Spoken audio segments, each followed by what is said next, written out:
Welcome back to another episode of A Record of My Father. Here today, we're going to talk about early jobs, right? Is that what we're doing? Yeah, I think so. What do you think? That sounds good. Let's do that. Yeah, I mean, because we were talking we talked about first jobs and first thing out of it and how they affect, and we were having a conversation about, you know, where did you learn things in your life? What taught you this lesson or that lesson? And I'm a real big believer in early things that I learned the hard way that stuck with me, and or I saw them and how they applied, and how later in life that, and so many of those lessons were learned in, my first early jobs. I mean, I talked about the newspaper job and all that kind of stuff, but I never Yeah. talked about my first restaurant job. I worked for Manny Moon's Pizza Run, and I mean, I probably worked there about 2 years off and on. I think my brother fired me 3 or 4 times. I learned how to work with a family, which was, or not work with them. And also, I remember the manager kept calling me back the next day saying, "Well, your brother didn't really mean it." And I'm like, "Yeah, he hates that." Rah, rah, rah, rah, So rah. he was Because the we were, manager, is what you're saying? well, he would be like the head cook that night, and then he would he would treat me poorly, and I would respond in an unpositive way. Like Yeah. I would powder the dishes on the floor, crash, F you, you can't fire me, I quit, and then walk out the door and then leave them. And it's like, I think it taught both of us a lot because, his management techniques were to yell at someone was the only one to show up tonight. You got three, you're supposed to be three people in the back, and I was by myself. And I was doing all the dishes, and I was washing that, and I was washing the pans. And then to, on top of that, feed me shit was a bad management thing. And I learned that. And Yeah. then also I realized, like, how do you respond? Hmm. How do you respond to that when people give you a hard time? Do you break property, which is what I did? Do and that was it. I mean, and I would say that I was not exclusive. There were many, many, many other people that, when they were upset and they couldn't do anything to management that was yelling at them, they destroyed property. They would break the dishes. We would throw the pizza pans on the roof. We'd throw stuff into the field because we were just angry, and there was no recourse for that anger. Where did And the so anger that, come from? well, the anger came from people. You're working in a back kitchen environment. It's probably 100 degrees back there. Uh, you have the radio set for a certain station, and then for some reason the cook wants to listen to a different tune that the music sucks, and he's more senior than you, even though they haven't been there as long as you. And they would come back and switch it, and then there'd be an argument. The cook's in charge, blah blah blah, and then you're like, screw that. I've been here a year, and he hasn't been here 3 months. That kind of Yeah. Okay. I see what you're silly saying. little stuff. I mean, I was there a little over a year, and there were all these other newer people that were there like a month or two. And I remember my brother coming back because the ladies' bathroom was clogged, and that was the horrible thing to do, was to go clean it. And he comes back with a coat hanger, and he's doing this. Hey, it's time for you to clean. I'm like, no, get somebody else to do it. And then the way I said it was really kind of like, I think I said, F you, no, stick that up your ass. I mean, I was very, Yeah. Assertive. fortunately, I was not like, you should probably have somebody else with less seniority do that, which would have been the right thing to say. But I didn't say that. I was like, fuck you, because it was hot and you're bothered and you're Yeah. 16 and every hormone in your body's exploding at the same time. And I said that. And then, Hmm. I forced him into a corner. And Yeah. then he comes back to me like, do it or you're fired.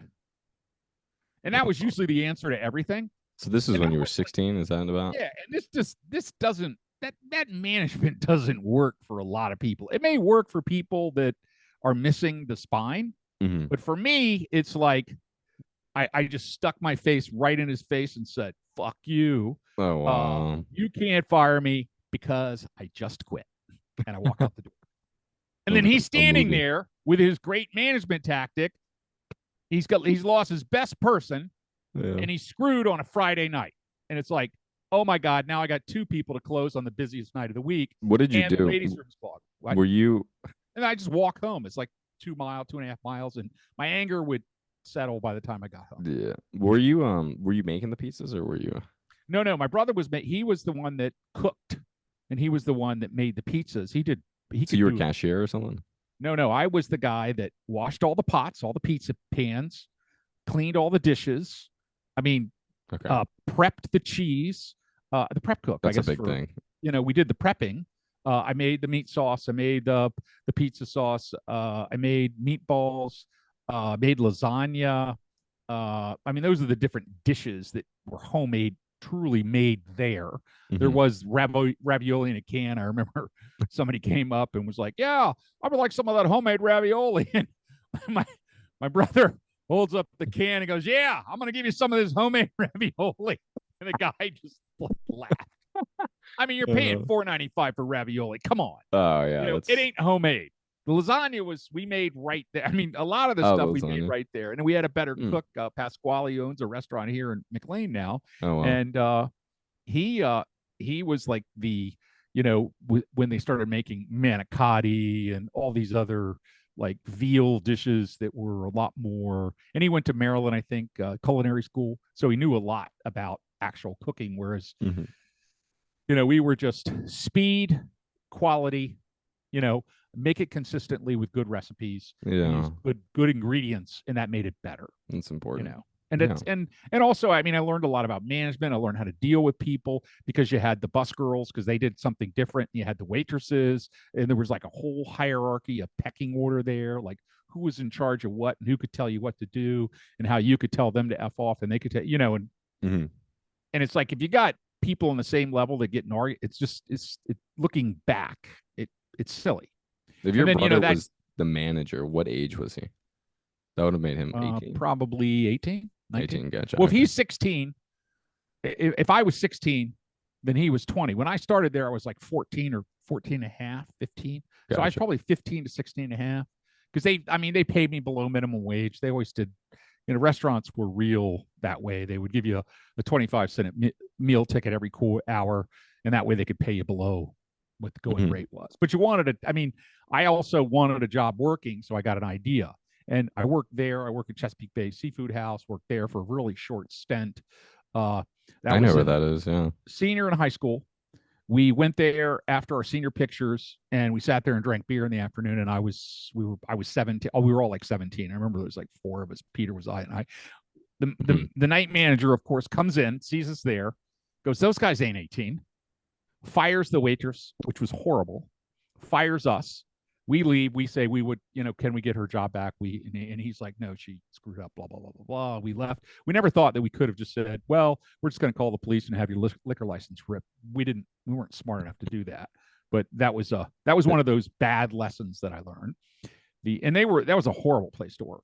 That's probably. It's crabs too. Ooh. Yeah. Well, they used to do stuff like it would take a good they would close at 11. And they clock you out at 12, even though you were there till 2:30 or 3 or something. Right. They'd clock you out and say, you guys aren't working fast enough. And you were like humping your butt off to get out of there. And they're clocking everybody. And they're standing by the clock, holding the cards from about 11:45 on, yelling at you. Oh, so you were never responsible for your own card, your punching card. Oh, I know. Yeah, no. Oh. You had it, you punch it in, but they would take it off and they would punch it, and you would be like, God, what sounds kind of illegal. Yeah, they committed a lot. I mean, you saw this in the restaurant industry where there's quite a few various, crimes where there's labor, where people stole, they underpaid you. Yeah. No, and I mean, sure. I think the thing that I learned was, once I jumped, you're making $3 an hour when you're in the restaurant business, and then you got somebody that's got, he's now like the fry cook and he makes $2.40 an hour. And you were making $2.15, or he makes $3 an hour. He makes 50 cents more than you. You're like, wow, wow, wow. Well, first job I got in construction, Shirley, was $6 an hour. Wow. It's a big change. Big change, right? So, and everybody, well, construction's a lot harder. I'm like, hell no. You work in the back of a kitchen? Oh my God. You make nothing and you sweat your brains out.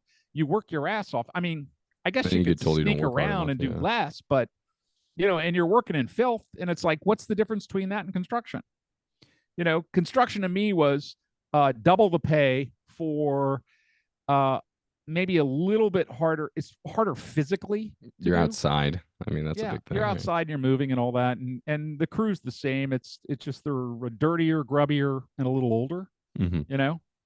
And they're all, and they all, like, I would say there was a whole lot of drinking going on there when I was at when I was at the restaurants. There was drinking, but not till the day was done. When I was at construction, people, like, they drink before they came to work. They get high. They were smoking Functional PCP alcoholic. then. Yeah. Yeah. We had, when I worked for WG Construction, and they worked at this place called Harry Diamond Laboratories, which was shooting electricity across an open field. It was like this really wild thing, and we were building a building there, and What were they supposed to achieve by shooting electricity from across the field? they were trying to see if they could shoot a beam of electricity from one point to the other with how much it would dissipate, or how much like you shoot a 1,000 volts or whatever is ohms or whatever, Yeah. and then it goes from one place to the other, and does it stay together? So you literally shoot a beam of electricity from here to a location on the other side of the world, as opposed to, what do you need a weapon for? And this is It like was for the weapons. electronic beam. You see that stuff in what was it? You see it in James Bond. Okay. Yeah. That's But they were where my mind went. actually doing it. You don't see it, you just hear it. And they tell you, don't touch anything electric or you'll be fried. I mean metal, or you'll be fried. Ooh. Unless you're in a vehicle, and then you're grounded. So Yeah. it's like that. And and I was asking him, like, what do you do? He's like, you should do 1,000,000 volts or more. And he goes, well, it's not the volts that are bad, it's the amperes. I'm saying, so is it a whole lot of, isn't amps and and Yeah. electricity, and volts directly proportional? Or like, well, yeah. And I'm like, okay, whatever. And you always get that argument, and it's like, Mhm. shut up. Just flatlining The my little questions. bit, yeah, the little bit I knew about electricity, but Mhm. that was an interesting job, paid well, physically grueling, poor management. They were always the crew there was turning over all the time. I worked as a backhoe operator for a while when I worked at Shirley Construction. That was fun. I wasn't really good at it. I'd taken a course at Nova, and I was just good enough to be called shitty. So, It's but difficult now. yeah. It's not. It's difficult to learn to do it properly. Probably, if you sat on a backhoe and you got to work there for, say, 6 months or 8 months digging holes all the time, you would get really good at it. But you need that.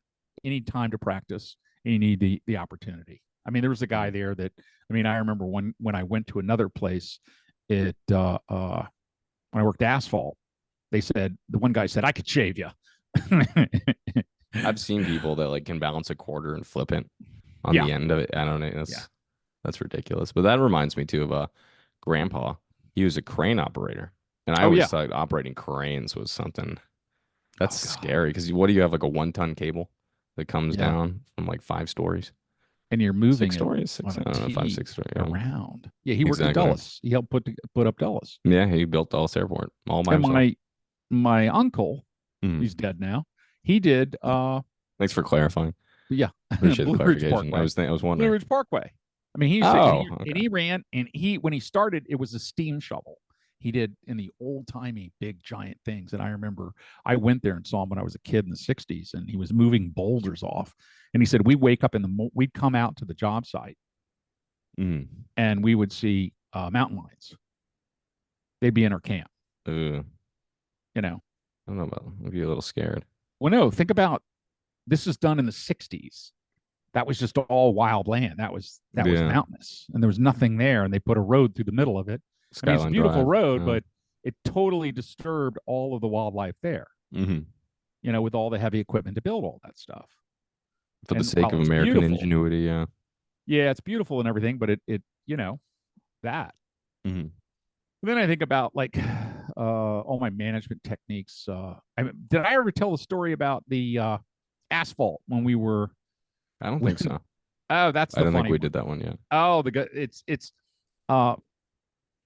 I worked asphalt. We had this thing called a rotomill, which I drive the AV loader, which picked up the asphalt. We grind up the road, like in the corners, So when you laid the asphalt the next time, it would be even with the gutters. So if you go out and you were in any road, the asphalt, when you lay on a new layer of asphalt, it goes over the gutters, and then the water doesn't leave properly. So what we would do is we would grind down the sides of each road by an inch or 2 inches, whatever asphalt you're going to put on there, usually an inch and a half, something like that. And that was the Rotomill. Well, we would go out there every day. We would show up at the site at 6, or at the firm. It was, I forget what it was. What was the name of it? Newton Asphalt. Show there every day at like 7 o'clock. Then we go to the job site. On the way, we get coffee.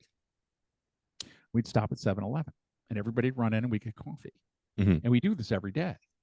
And then we had the manager, John, who said, we're not going to get coffee today. We're going right to the site because it's important that we get started quick. So he says this, and everybody's like, well, we were in one truck. He was in another truck, and he was running late. And he said, you guys go directly there. So when I get there, we can start right away. I don't want you piddling around at the coffee store and all that stuff.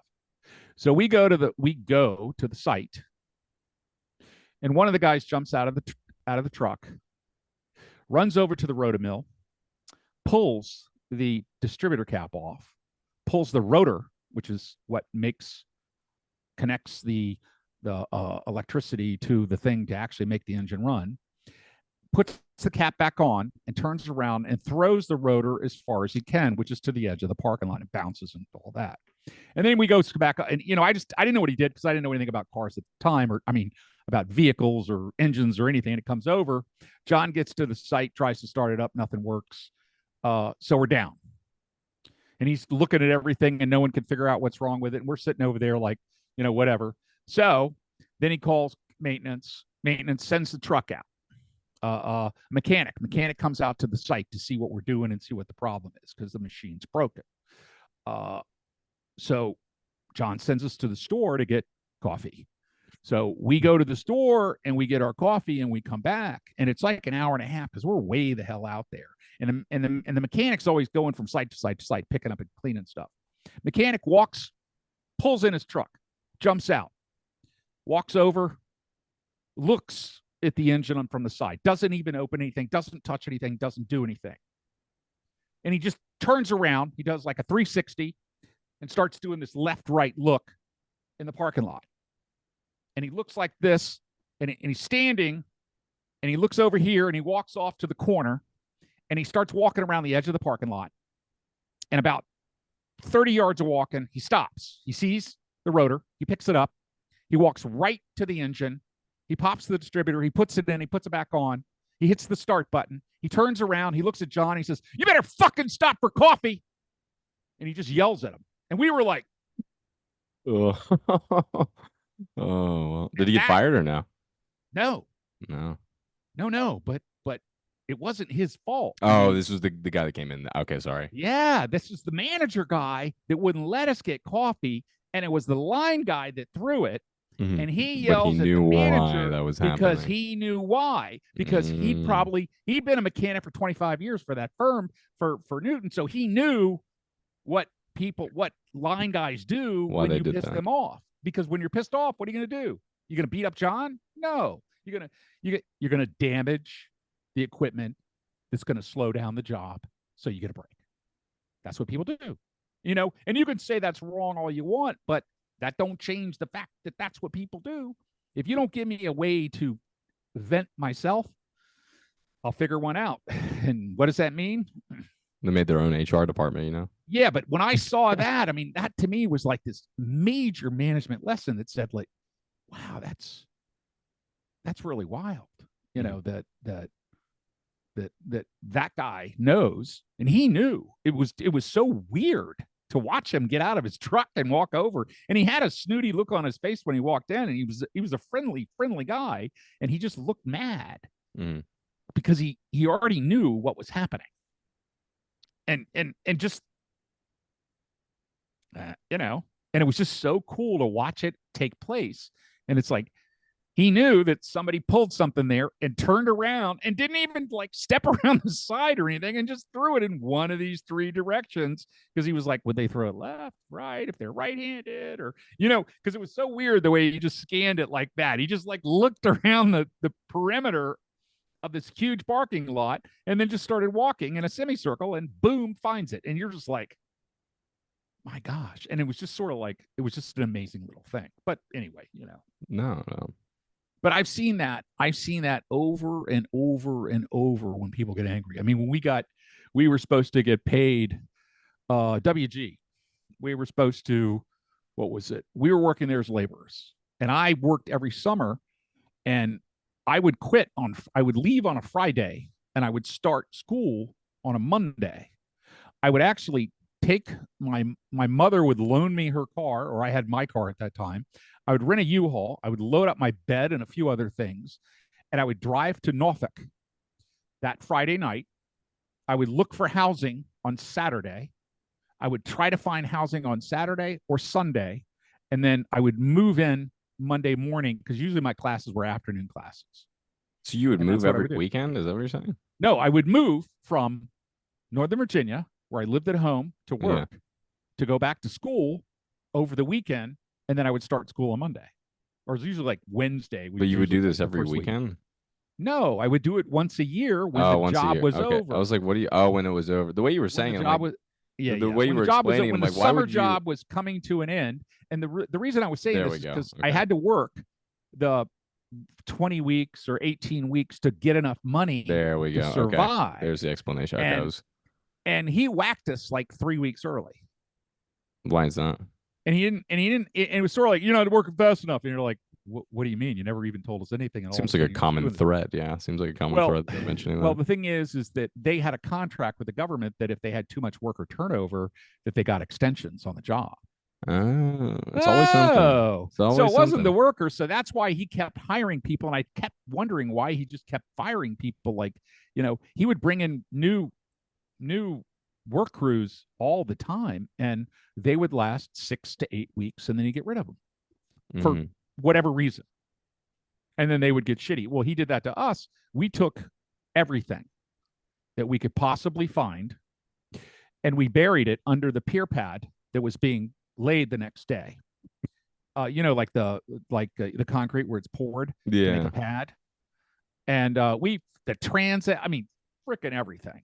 I wonder if statute of limitations has gone out on that. But we were so angry about it. We broke all the shovels, all the handles of all the shovels. Oh, because you guys got fired early? Is that why? Yeah, they fired us. And the thing is I think Klaus was his name. He was going back to school too. And we were counting on that money those last 3 weeks. Yeah. And you can't go get a job for 3 weeks. I mean, no. Yeah. Can't. So payback's a bitch. So we did what I'd seen done over and over and over. And then they came back the next day, and there was no equipment to do any work. And they looked for it for about half the day. And I wonder if there's a story about somewhere. And they couldn't find it. Somebody's still telling about that other than you. And they couldn't find it.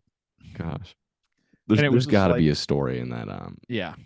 Well, and then they had to go out, and they were like, they didn't know what was there and what wasn't, because it wasn't really well organized. It was usually always in the back of the trucks. Mm-hmm. Well, there's nothing in the trucks anymore. It's like, well, what do we need? Well, we need shovels. Well, how many do we need? Well, we need rakes. Well, we need this. Well, we need a transit. We need this. I mean, we need levels. Nobody has levels. What the hell? Where is everything? And you don't know what you need.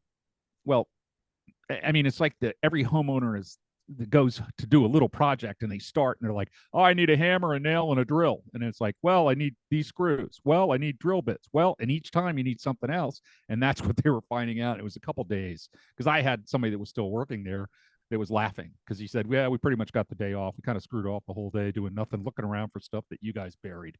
It's like, well, I mean, but they never came back and prosecuted anybody. There wasn't any proof. Oh, and I would deny it.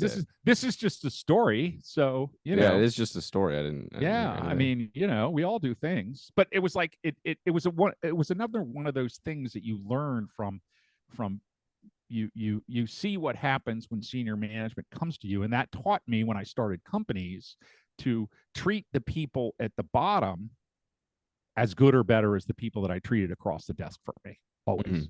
never. And like you learn. And I did. See, the thing is, I always did. I always treated people that way. Yeah. But when you did it the other way and you did it back, I was not a. I'm not someone that you want to treat unfairly, is what I Mhm. would say. No. And and when I see that you treat other people unfairly, that's actually worse, Exactly. because No, I it feel is. like I can take it, but when people treat other subordinates horribly, Something that's about not good. justice, I think. Yeah, Something I don't know about what that justice. is, but that justice thing always Because bites I've me. always had that as well. The sense of unfairness.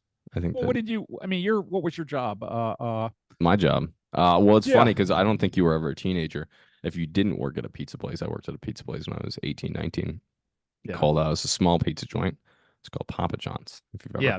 That's a really tiny one, isn't it? I never heard yeah, of that. it's microscopic, Yeah. and that was actually a fun time. It was a good time. It was easy, Mhm. Yeah. incredibly easy. Learned a lot about different people's experiences, and worked there with a couple of people that I knew from elementary school, and then later, like, saw 8 years. I guess it was what 10 years after that. Hmm. So Yeah. that was really cool to see all these people grown up, and I had a great time there. Delivered a lot of pizzas. I remember there was a guy there that could just pick up the pizza pan from the oven with just his bare hand. I remember seeing that, and he would just Oh, pick it up and look at you. He was crazy. He's a yeah. crazy man. 'Cause what is Wow. that? That's like 1,000 degrees. It's got to Yep. be 900 to 1,000 degrees. And I remember seeing him do that a bunch. And then there's a couple other people, a couple other delivery drivers that were just hilarious. Old men there in like their 70s, Well, talking to one who was from Iraq, who was a doctor, and then he was a delivery driver then. wow. And Well, you it was think sad. It was very, very sad. you were delivering in McLean, which Yeah, is yeah, one of the richest zip codes anywhere. yeah. How did that affect you? I mean, were you getting $1 million tips or what? No, I I would mean, say I that noticed I you didn't almost think buy a that they're house after worse. high school. I think tips are worse from people that have never experienced a blue collar job like that. Or maybe they have this sense of, yo, I earned it, so you need to earn it too. I don't know. But I remember $300 orders and getting tipped like 50 cents to like round out like the dollar. And it was just like, wow, wow. I Oh, don't know. It's wow. something. There's something about it. There's something about the Wow. disrespect that delivery drivers get, which I think is Yeah. I have some Well, animosity. what about the one? Was it Instagram? What are you You referring to? called me when somebody delivered a pizza to our house. Yeah, I did. I did. What was that? Oh yeah, I remember there was a group chat on Snapchat, I think at the time. And Yeah. my friend said, "Oh, I got a $20 tip." And I was like, "Oh, what was that house?" And it was our house. Yeah. I thought that was great. Yep. Yeah. No, Well, definitely. the thing is, I remembered that you used to talk about how They shittily people stiff treated you. They stiff you all the the time. drivers, and I'm going like, well, Yeah. I'm going to make this guy's day, and No, exactly. yeah, and he just like he tried to give it back to me, Yeah. which I thought was funny. I thought that was so like, well, this is you sure? This seems like this is you sure? And I was like, It almost yeah, feels wrong, right? I yeah, think yeah. yeah, Because yeah. you're never treated like a human being. And when you're treated like a human being, you're surprised. You don't know how to deal with it. Yeah, Yeah. No, that yeah. it Well, truly it was is. overkill, but whatever, Yeah. And I'm that kind of person that I'm always doing things sometimes a little too much. But hey, that's one of my many weaknesses. Hmm. Well, yes, I think that all people should be treated as humans in their job. I think about all No the matter the different. I job. mean, I talked about asphalt. I talked about concrete. That was physically crazy. Hardest job I ever had. Probably best physical shape I was ever in. That was when you were Uh, pouring foundations for houses. well, yeah, we did houses. We did a community called Montclair. We did a lot of the walls there, I the think I knew somebody that sidewalks lived there there, actually. and we did Burke. We did a number of little developments within Burke. We did a number of, I think, a few in Springfield. Hmm. Uh, but I was a footer foreman, and I did it for about 2 years. Yeah. I did it for a summer, and the money was incredible. I Mm. mean, the money was incredible, but the work was you got there at 6 and you worked 6 to 6, Monday through Friday. And Saturday was a short day. So if you got off by 3, you usually get out by Mhm. 2:30 or 3 o'clock. And it was just like, wow. And then I had a part-time job on Sunday. I worked as a gardener of all things. So Oh yeah, yeah. I was The working 7 uncle, days right? a week. And then that's when I got the DWI. And I remember going in front of the guy and he said, you gotta tell us when you're not working. I said, well, I work Monday through Saturday here and I work Sunday here. And he goes, no, you gotta give us a day. You can't You wait gotta that give us much. a day that you're not gonna be working. I said, but I got 2 jobs and I'm working all the time. Yeah. And he goes, pick a day. And I said, okay, Sunday. Mm. You know, I drove anyway, but I never got caught, so I didn't care. Exposing It's like, yourself. yeah, I was like, well, I was like 6 months of because I was stupid. I Yeah. mean, you when you drive hammered, it isn't about the risk to yourself. No, it's the risk to me other in people general, more than anything. I can never say it's good. It's like it was about the No, it's risk that I terrible. It's a put to other terrible people. thing. It's other Yeah, people. for sure. I would hurt people, and to this day, I got to say, I'm the luckiest man in the world.